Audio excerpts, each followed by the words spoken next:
नमस्कार दोस्तों, मैं अभिषेक उपाध्याय आप सभी का हार्दिक धन्यवाद और आभार व्यक्त करता हूं। जैसा कि आपको पता है, सर्दी बहुत है लेकिन चुनावी माहौल गर्म है और आज हमें अचानक ही अपनी चुनाव यात्रा में आशा शर्मा जी जो मेयर हैं गाज़ियाबाद से, उनसे भेंट हो जाती है और वो भी एक ऐसी जगह अलाव लगा हुआ है और जनता के बीच में मेयर साहिबा बैठी हुई हैं। मैडम, सबसे पहले आपका बहुत बहुत धन्यवाद हमारे प्लेटफॉर्म पे। मैं आपका भी बहुत आभार व्यक्त करती हूँ कि आज आप यहाँ आए जी और आप अपनी बात रखकर जी लोगों तक पहुँचा रहे हैं। मैडम, मेरा आपसे पहला सवाल, सर्दी है लेकिन चुनावी माहौल बहुत गर्म है और जहाँ हम बैठे हैं ये है साहिबाबाद विधानसभा। कहीं ना कहीं कांटे की टक्कर बनी हुई है, आपके विचार जानना चाहेंगे। देखिए, सबसे पहले तो आप इस बात को जो आपने लास्ट में कही, मैं उससे बिल्कुल सहमत नहीं हूँ। सर्दी है, यहाँ तक सहमत हूँ जी। सब लोग अलाव सेक रहे, यहाँ तक सहमत हूँ। लेकिन कांटे की टक्कर है, इससे मैं बिल्कुल सहमत नहीं हूँ जी। मैं और मेरे कार्यकर्ता कोई भी यहाँ साहिबाबाद विधानसभा में कांटे की टक्कर मानकर चल ही नहीं रहे, क्योंकि लोगों ने आज लोगों को बहकाना फुसलाना बड़ा मुश्किल है।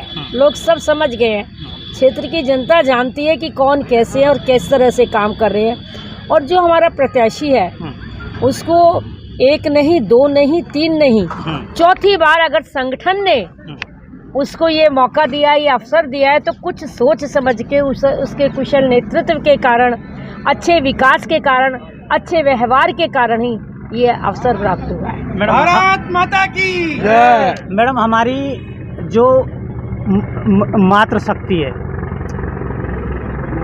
साहिबाबाद विधानसभा की, उनसे हमारी बात होती है, जो अपने घर का चूल्हा चलाती हैं, और आप भी एक महिला ही हैं, मातृ शक्ति हैं हमारे लिए। तो आप कहीं ना कहीं महंगाई एक मुद्दा है, एक रसोई का खर्चे वाला भार बढ़ा है। मेरी नहीं समझ में नहीं आ रहा कि आपकी कैसी मातृशक्ति से मुलाकात हुई। महंगाई का खर्चा बढ़ना, आप मुझे ये बता दीजिए कि पहली कौन सी सरकारों में महंगाई का खर्चा नहीं था, हैं? लेकिन आज मातृशक्ति गौरवान्वित महसूस कर रही है। आज मातृशक्ति आत्मसम्मान से निर्भय होकर रह रही हैं। आप गांव की, शहर की, गरीब की, गुरुआ की किसी भी मातृशक्ति से ये पूछ लें तो वो सबसे पहले आपको यही कहेगी कि आज योगी जी के राज में, मोदी जी के राज में हमारा स्वाभिमान बचा है, हम निडर हैं, हम सुरक्षित हैं। हमने सुरक्षा का माना मैडम, लेकिन मैं बात कर रहा हूँ महंगाई की। सुरक्षा में कोई दिक्कत नहीं है। मैं खुद एक महिला हूँ, मुझे नहीं लगता कि ऐसे महंगाई में कोई परिवर्तित हुआ है। कोई महंगाई तो आप पिछले 5-7 सालों को छोड़ के पिछले कई दशकों से सोचिए कितनी महंगाई थी।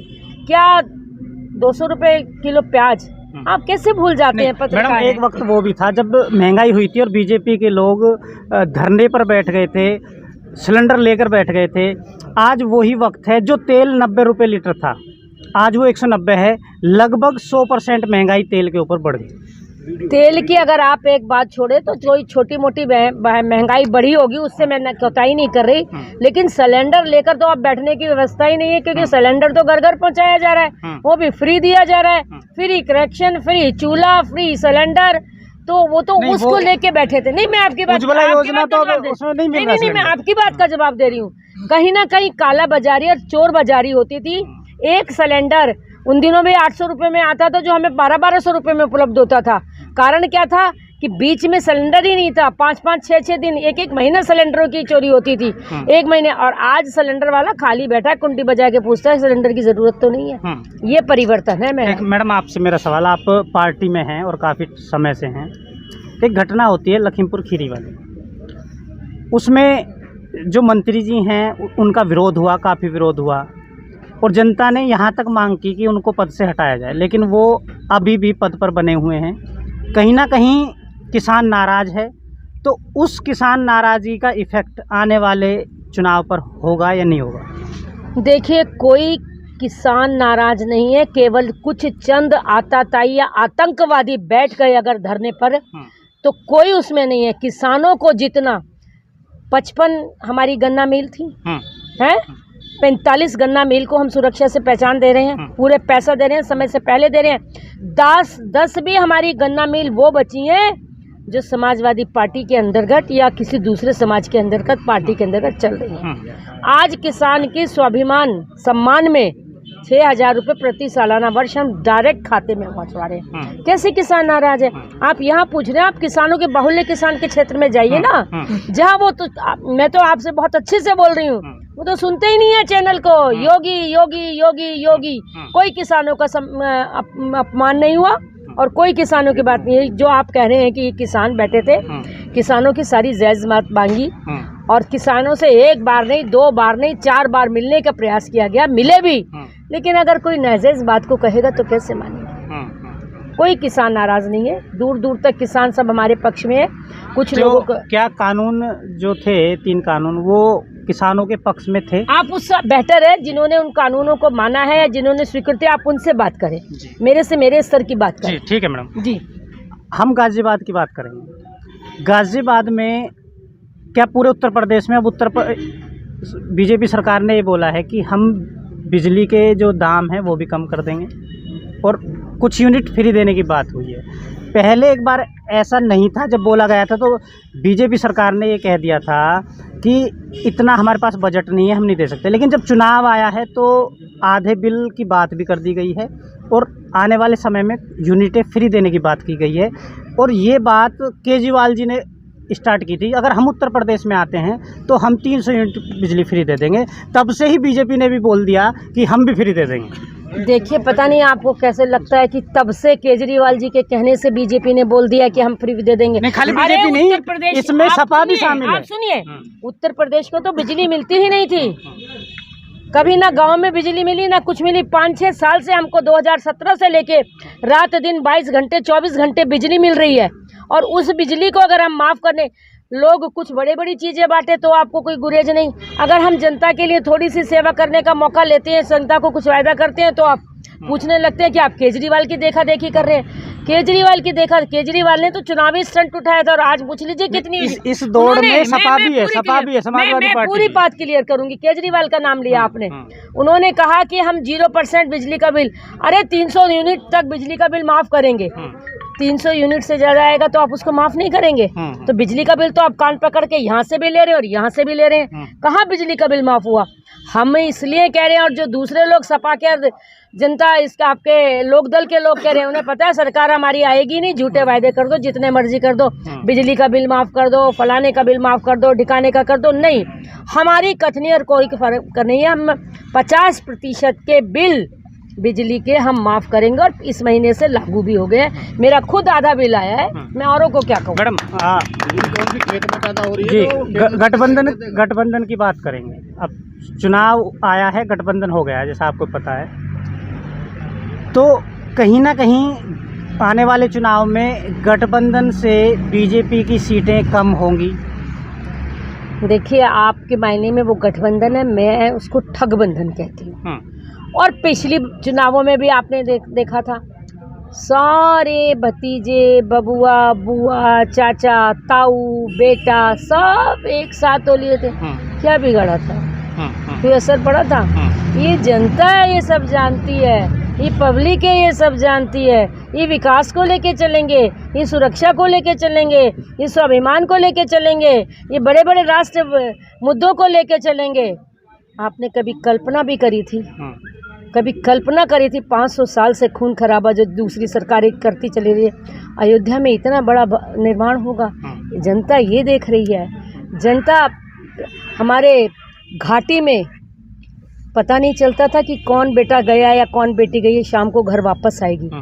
370 भी खत्म हुई, 35 से भी खत्म हुई। जनता ये देख रही है। जनता ने देखा है इतना विकास हुआ है, प्रदेश से हुआ, देश से हुआ, शहर से हुआ, वार्ड से हुआ, मोहल्ले से हुआ, सारे विकासों को जोड़ के एक ही लय पे अब जनता ने विकास का साथ देना शुरू कर दिया। मैडम, मात्र शक्ति हैं आप भी, तो आपसे जानना चाहेंगे कितनी सीटें उत्तर प्रदेश में बीजेपी ला रही है? मैं आपको कह रही हूँ, और फिर आपको 11 मार्च को भी मिलूंगी, हो सकता है 10 मार्च को भी मिलूँ। आप बिल्कुल निश्चिंत होकर जाइए, हम 315 प्लस सीट लेके पूर्ण बहुमत की सरकार बनाने जा रहे हैं। और गाजियाबाद में जो हमारी 5 विधान लोकसभा में गाजियाबाद लोकसभा में जो हमारी 5 विधानसभा आ रही हैं, 5 के 5 प्रत्याशी जीतकर विधानसभा में विधायक का नेतृत्व करेंगे। भारत माता की। लेकिन बात करें अगर गाजियाबाद की, तो एग्जिट पोल सर्वे जो है वो कुछ और कह रहा है कि कुछ सीटें बीजेपी के हाथ से निकल जाएंगी, और उत्तर प्रदेश में भी जैसा सर्वे आ रहा है कि बहुत सारी सीटें बीजेपी के हाथ से निकल जाएंगी। ये हम तो 80 प्लस 20 कर रहे हैं ना, 20 में निकलने दो, हम 80 हैं, डोंट वरी। एक मेरा आपसे आखिरी सवाल, फिर हम संदेश लेंगे। जो योगी जी ने, एक मुख्यमंत्री जी हैं माननीय, उन्होंने एक बात कही 20% और 80% की बात, क्या वो उनका पर्सनल विचार है या पार्टी की सोच है, या ऐसा कहना चाहिए या नहीं चाहिए आपके विचार से? मेरे विचार से ना ये योगी जी का पर्सनल विचार है, ये तो हम जनता के रुख को और जनता को जानकर, क्योंकि हमारे जनप्रतिनिधि जाते हैं, बाहर जाते हैं, जनता के ही द्वारा उठाई गई बात पर कि इस बार 80 हमारी और 20 में सब, वो बात कही जा रही है।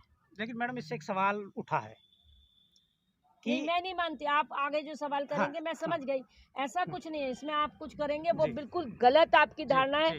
कोई 20 में सारे आ जाएंगे, 20 में वो आ जाएंगे जिनका काम केवल और केवल जनता को गुमराह करना है, जनता में भ्रष्टाचार पैदा करना है, जनता का काम नहीं करना, विकास, वो आ जाएंगे। आप 20 में एक आखिरी सवाल आपसे कि दलित एक जाति विशेष के लिए शब्द नहीं है, दलित किसी भी जाति में हो सकता है, जो आर्थिक पिछड़ा है या कमजोर है वो दलित है, तो दलित बीजेपी के साथ कितना है?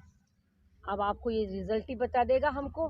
आप कह रहे हैं ना, मैं तो खुद ही ये कहती हूँ कि हम तो दलित है, गुजर है, ठाकुर है, ब्राह्मण है, बनिया है, सबको, सबका साथ सबका विकास। हम लोग समाज में नहीं, सबका साथ सबका विकास और सबका प्रयास। आपको पता चल जाएगा दलित हमारे साथ है, और कितनी बहन जी की सीटें आ रही है ये भी आपको पता है। गाजियाबाद की जो गरीब जनता है और जो मातृशक्ति है, उसको आपकी तरफ से कोई संदेश? देखिए, मैं अपने गाजियाबाद की जनता को यही संदेश दूंगी, और गाजियाबाद में जितना चहुमुखी विकास हुआ है, चाहे वो सड़कों का हो, चाहे वो नाले का हो, चाहे वो हमारा पार्कों का हो, कितना भी। आज पहले जब गाजियाबाद में आते थे तो लोग गाजियाबाद में बिना बताए पता चल जाता था कि हम गाजियाबाद आ गए। आज उल्टा, जो लोग आते हैं 3-4 साल बाद, वो भ्रमित रह जाते हैं कि ये वही गाजियाबाद है। तो एक गाजियाबाद की जनता ने विकास में अपना विश्वास पैदा करा। दूसरा, गाजियाबाद के लोगों को मैं यही कहना चाहूँगी कि हमें किसी लुभावने, ऐसे आएंगे, मेरी क्षेत्र की जनता बहुत समझदार है, किसी लुभावने वादे में नहीं आना। सब कुछ सब दे रखा है, रोटी कपड़ा और मकान, 3 चीज़ें होती हैं। पीएम आवास से उनको मकान मिल रहा है, मुफ्त राशन से उनको रोटी कपड़ा मिल रही है, और कपड़े की भी व्यवस्था है। जब उनके जनधन निधि खाते में पैसे जाते हैं तो कपड़े भी पहनते हैं।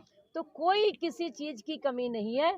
तो जनता से मैं यही कहूँगी, किसी के बहकावे में नहीं आना, और योगी जी, मोदी जी के साथ को लाने के लिए हमें अपने सभी प्रत्याशियों को, सभी विधायकों को, मातृशक्ति को कोई संदेश नहीं दिया? मातृशक्ति को मैं संदेश दे दूंगी। हम आधी आबादी हैं और मेरी मातृशक्ति बहुत, मुझे मालूम है।